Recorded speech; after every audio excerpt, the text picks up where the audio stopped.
சிதம்பரத்தின் number 1 tuition சென்டரான Kalam tuition centre YouTube சேனலுக்கு உங்களை அன்புடன் வரவேற்கிறேன். இந்த வீடியோவில் நம்ம என்ன பார்க்க போகிறோம் அப்படின்னு சொல்லி பார்த்தீங்கன்னா, குரூப் 4க்கான தமிழ் லெசனில் இருக்கக்கூடிய லகர லகர ழகர வேறுபாடு, நகர நகர வேறுபாடு, ரகர ரகர வேறுபாடு, இனவெழுத்துக்கள் அறிதல், சுற்று எழுத்துக்கள், வினா எழுத்துக்கள், இதெல்லாம் எந்த புக்கில் இருக்குது அப்படின்னு சொல்லி பார்த்தீங்கன்னா 6th செகண்ட் டேர்ம் புக்கில் இயல் 1, 2, 3 இதில் இருக்குது. எந்தெந்த லெசன் தமிழில் எங்கெங்கே இருக்குது, எந்த புக்கை நம்ம படிக்கணும் அப்படின்றத ஒரு வீடியோவை போட்டிருக்கோம். மேலே ஐ பட்டனில் கொடுக்குறேன், செக் பண்ணி பாருங்கள். யாராவது முறையாக நம்ம சேனலில் பார்க்குறீங்கன்னா, இது சிதம்பரத்தின் நம்பர் 1 டியூஷன் சென்டரான கலாம் டியூஷன் சென்டரோட டிஎன்பிஎஸ்சி சீரீஸ்.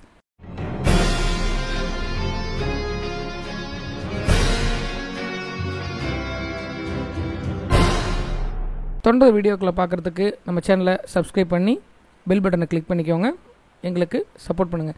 இந்த வீடியோ பிடிச்சிருந்ததுன்னா லைக் பண்ணுங்கள், கீழே வந்து உங்களோட தாட்ஸை கமெண்ட் பண்ணுங்கள், முக்கியமாக உங்கள் ஃப்ரெண்ட்ஸுக்கு ஷேர் பண்ணுங்கள்.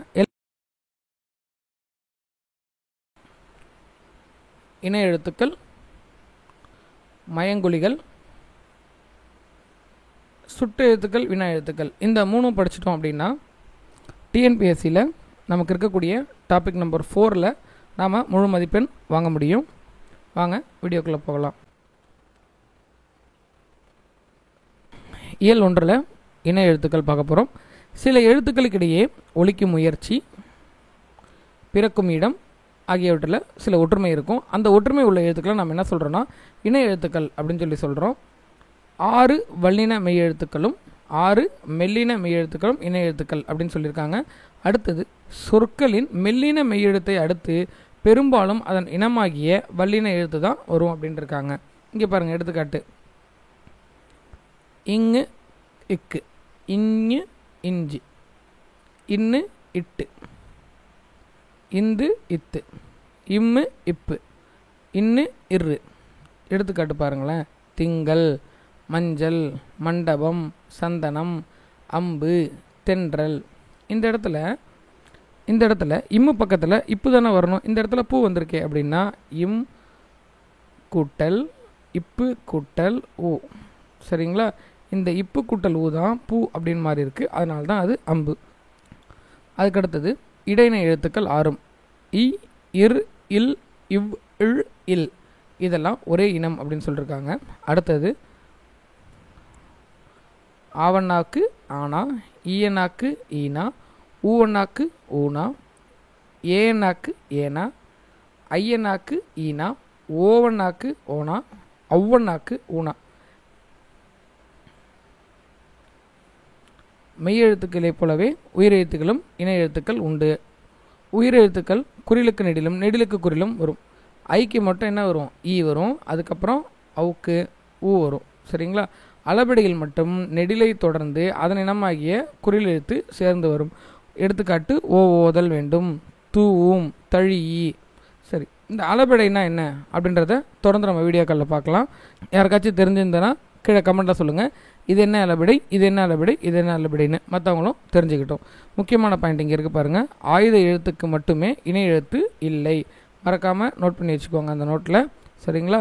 என்ன காரணம் அப்படின்னா, இணை எழுத்து இல்லாத தமிழ் எழுத்து எது அப்படின்னு ஒரு கேள்வி வந்ததுன்னா ஆயுத எழுத்து அப்படின்னு நம்ம சரியாக பதில் சொல்லணும்.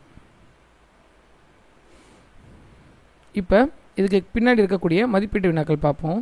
மெல்லினத்திற்கான இணை எழுத்துக்கள்: இடம்பெறாத சொல் கண்ணில், தவறான சொல்லை வட்டமிடுக, வென்றான். இதுதான். சரிங்களா? இந்த இடத்துல இந்த ர வரணும். சரி, அடுத்தது பாருங்கள்: தென்றல் என்ன வரணும்? 2 சுழி இன்னு வரணும். கண்டம் 3 சுழி இன்னு வரணும். அதுக்கடுத்தது நன்றி, இந்த ரீ வரணும். மண்டபம் 3 சுழி இன் வரணும். இந்த எழுத்துக்களெல்லாம் நீங்களாக பார்த்தோன்னே கண்டுபிடிக்கிறதுக்கு நிறைய படிக்கணும். எந்தெந்த வகையிலலாம் நீங்கள் நிறையா படிக்கிறீங்களோ உங்கள் மூளை தனித்தனியாக அதுவாக ஞாபகம் வச்சுக்கிட்டே வரும். அந்த எழுத்துக்கள் மாறி இருக்கிறத உங்கள் மூளையே உணர்ந்துக்கிட்டு அது பிழையாக இருக்குது அப்படின்றத நமக்கு எளிமையாக காட்டிடும். அதனால் தொடர்ந்து புத்தகங்களையும் செய்தித்தாள்களையும் படிச்சுக்கிட்டே இருங்க. யாராவது நம்ம சேனலை சப்ஸ்கிரைப் பண்ணாமல் பார்த்துட்டு இருந்தால் ப்ளீஸ் எங்களுக்கு சப்ஸ்கிரைப் பண்ணி சப்போர்ட் பண்ணுங்கள். அது தொடர்ந்து வீடியோக்களை போடுறதுக்கு எங்களுக்கு ஒரு ஊக்கமாக இருக்கும். இந்த வீடியோ பிடிச்சிருந்ததுன்னா கண்டிப்பாக லைக் பண்ணுங்கள், லைக் பண்ணாமல் போகாதீங்க. உங்கள் ஃப்ரெண்ட்ஸுக்கும் மறக்காமல் ஷேர் பண்ணுங்கள். அடுத்தது இயல் 2 மயங்கொலிகள். சரிங்களா, இதை பற்றி தான் நம்ம பார்க்க போகிறோம். இதில் பாருங்கள், மனம் மனம் அப்படின்னு ரெண்டுமே நாதான். உச்சரிக்கும் போது கிட்டத்தட்ட ஒரே மாதிரி தான் இருக்குது, ஆனால் ரெண்டுத்துக்குமே பொருள் வேறு. இந்த மனம் இருக்கு இல்லையா, இதுக்கு வந்து வாசனைன்னு பொருள், இந்த மனசுக்கு மனது அப்படின்னு பொருள். இந்த மாதிரி சின்ன அளவில் வேறுபாடு இருக்கக்கூடிய ஒலிகளை நம்ம என்னென்னு சொல்கிறோம்னா மயங்கொலிகள் அப்படின்னு சொல்கிறோம். ந ந ந, ல ழ ல, ர ர, இந்த 8 எழுத்துக்களும் மயங்கொலி எழுத்துக்கள். மயங்கொலி எழுத்துக்கள் எத்தனை வகைப்படும்? 8 வகைப்படும். இப்போ இந்த மூணுத்தையும் நம்ம தனித்தனியாக பார்க்கலாம். ந ந ந, அதாவது இந்த ந அப்படின்றது எங்கே வருதுன்னா, நாவின் நுனி மேல்வாய் அன்னத்தின் நடுப்பகுதியை தொடுவதால் நகரம் பிறக்கிறது. அடுத்தது நாவின் நுனி மேல்வாய் அன்னத்தின் முன்பகுதியை தொடுவதால் நகரம் பிறக்கிறது. நாவின் நுனி மேல்வாய் பல்லின் அடிப்பகுதியை தொடுவதால் நகரம் பிறக்கிறது அப்படின்னு சொல்லியிருக்காங்க.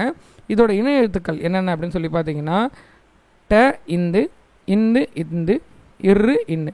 அதனால தான் நம்ம இதை எப்படி சொல்கிறோம்னா, தகரத்தை அடுத்து வரக்கூடிய நகரம் வந்து தன்னகரம், தகரத்தை அடுத்து வரும் நகரம் தன்னகரம், ரகரத்தை அடுத்து வரும் நகரம் வெரி குட் ரன்னகரம் அப்படின்னு சொல்கிறோம். ட என்னும் எழுத்துக்கு முன் 3 சுழின்னு தான் வரும். சரிங்களா, பாருங்கள், கண்டம், வண்டி, நண்டு. டி அப்படின்னா இட்டு கூட்டல் ஈ. அதுக்கு அடுத்து பாருங்கள், ர என்னும் எழுத்துக்கு முன் 2 சுழின்னு தான் வரும். மன்றம், நன்றி, கன்று. இப்படி கூட நம்ம ஞாபகம் வச்சுக்கலாம். அடுத்தது நகரம் வர வேண்டிய இடத்தில் நகரம் வந்தால் பொருள் வந்து மாறுபடும். இங்கே பாருங்கள், வானம், வான வேடிக்கை இல்லையா, அதனால் அது வெடி. இந்த இடத்துல பாருங்கள், வானம், இந்த வானம் ஆகாயத்தை குறிக்கக்கூடியது. இது பனி அப்படின்றது வேலை செய்கிறோம் இல்லையா, பனிபுரிதல். அது இந்த பனி மார்கழி மாதம் பெய்யக்கூடிய குளிர்ச்சி தரக்கூடிய பனி. அடுத்தது ல ல ழ எழுத்துக்களை பற்றி நம்ம பார்க்க போகிறோம். இந்த ல அப்படின்ற எழுத்து எப்படி வருதுன்னா, நாவின் 2 பக்கங்கள் தடித்து மேற்பலின் அடியை தொடுவதால் லகரம் தோன்றும். இது வ போல இருப்பதால் வகர லகரம் அப்படின்றோம். அடுத்தது இந்த ல, சரிங்களா, இது வந்து ந மாதிரி இருக்கிறதுனால இது வந்து நகர லகரம் அப்படின்னு சொல்கிறோம். இதுக்கு என்ன அர்த்தம் அப்படின்னு சொல்லி பார்த்தீங்கன்னா, மேல் அன்னத்தின் நடுப்பகுதியை தொடுதல். நாக்கு வந்து மேல் அன்னத்தின் நடுப்பகுதியை தொடுது. அடுத்தது ழ, நாவின் நுனி மேல் நோக்கி வளைந்து வருடுவதால் ழகரம் தோன்றும். லகரமும் ழகரமும் ஒரே இடத்தில் ஒலிக்கப்படும். ழ தமிழுக்கே சிறப்பானது, எனவே இதனை சிறப்பு ழகரம் என அழைக்கிறோம். இது ம மாதிரி இருக்கிறதுனால இதை வந்து மகர ழகரம் அப்படின்னு நம்ம சொல்கிறோம். இப்போ பாருங்களேன், பொருள் வேறுபாடு உணர்க. விலை அப்படின்னா இந்த லை போட்டிருக்கு இல்லையா, இதனால் நம்ம என்ன சொல்கிறோம் அப்படின்னா, பொருளோட மதிப்பு என்ன விலை விற்கிது, விலைவாசி அந்த மாதிரி. இந்த இடத்துல பாருங்கள், விலை அப்படின்னா விளைவித்தல். சரிங்களா, அதனால் உண்டாக்குதல் அர்த்தம். இந்த இடத்துல விழை விரும்புதல், நன்றி கூற விழைகிறேன் அப்படின்னு சொல்கிறோம் இல்லையா, அந்த மாதிரி. அடுத்து பாருங்கள், இலை, இலைனா செடியோட இலையை நம்ம சொல்கிறது. அடுத்து இலைனா இலைச்சி போகிறது.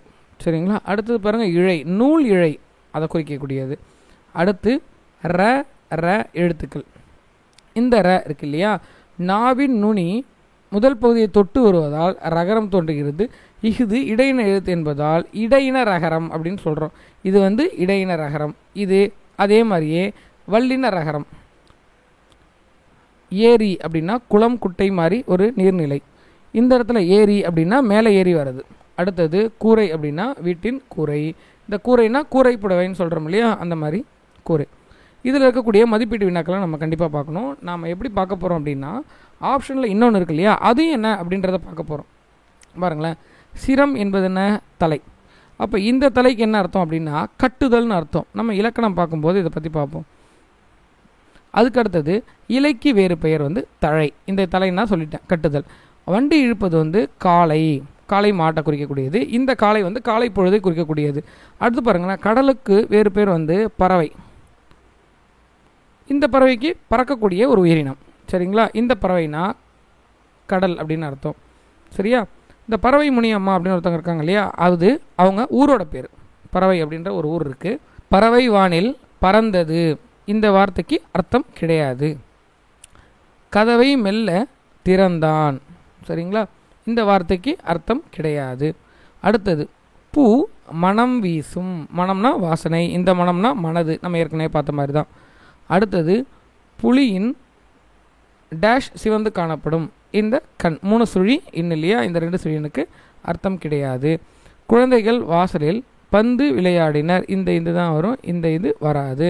அடுத்தது வீட்டு வாசலில் கோலம் போட்டனர். இந்த கோலம் வந்து நம்ம வீட்டு வாசலில் போடக்கூடிய கோலம். இந்த கோலத்துக்கு வந்து கோல வடிவம் சொல்கிறோம் இல்லையா, அந்த வடிவம் அதுக்கான அர்த்தம் தான் அது.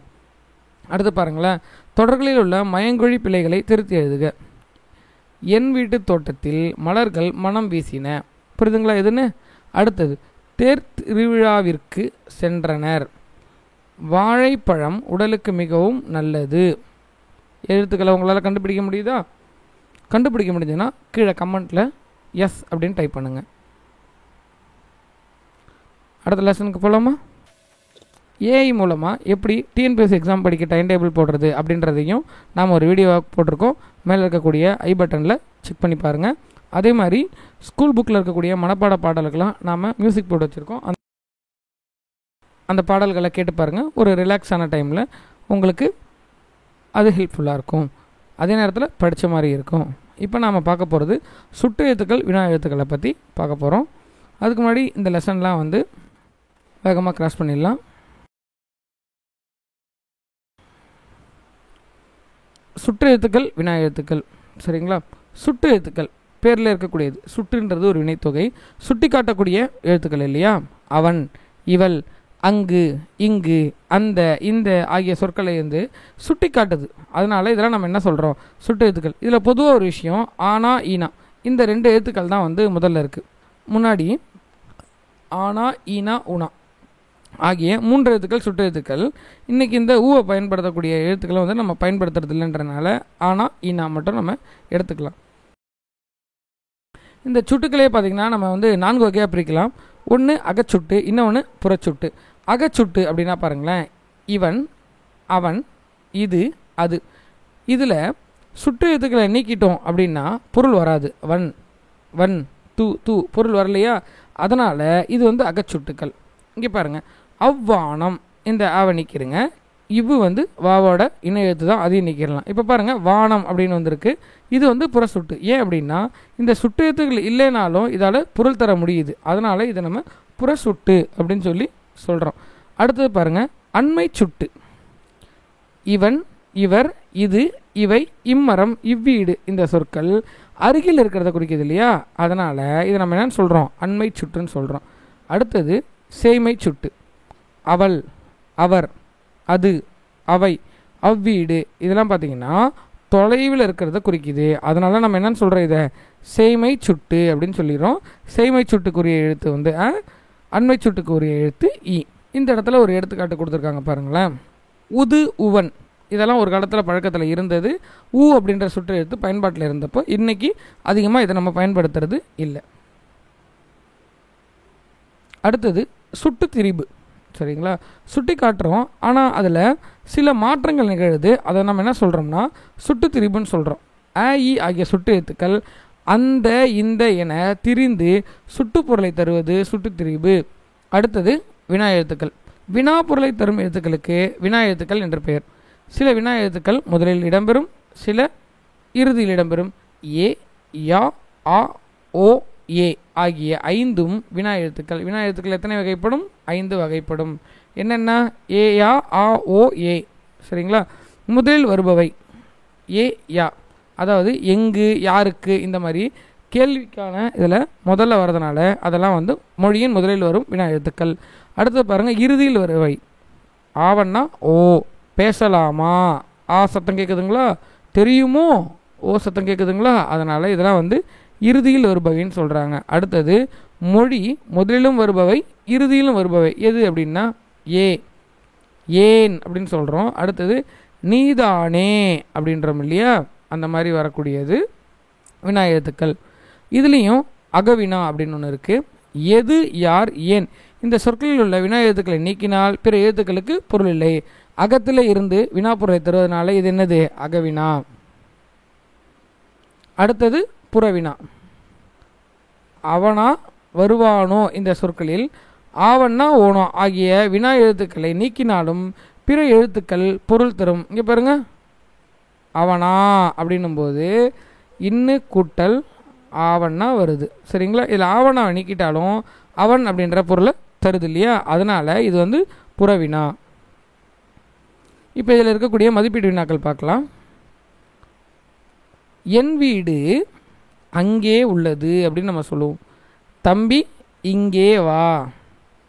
நீர் எங்கே தேங்கி இருக்கிறது? யார் அது தெரியுமா? உன் வீடு எங்கே அமைந்துள்ளது? எளிமையாக இருக்குங்களா? அவ்வளோதான் நம்ம பார்க்க வந்த லெசன். நெக்ஸ்ட் லெசன் அடுத்த வீடியோவில் பார்ப்போம். இந்த வீடியோ உங்களுக்கு பிடிச்சிருந்ததுன்னா லைக் பண்ணுங்கள். கீழே அதை எனக்கு கமெண்ட்டில் சொல்லுங்கள். உங்கள் ஃப்ரெண்ட்ஸுக்கு ஷேர் பண்ணுங்கள். மறக்காமல் கலாம் டியூஷன் சென்டர் யூடியூப் சேனலை சப்ஸ்கிரைப் பண்ணி எங்களுக்கு சப்போர்ட் பண்ணுங்கள். தேங்க்யூ.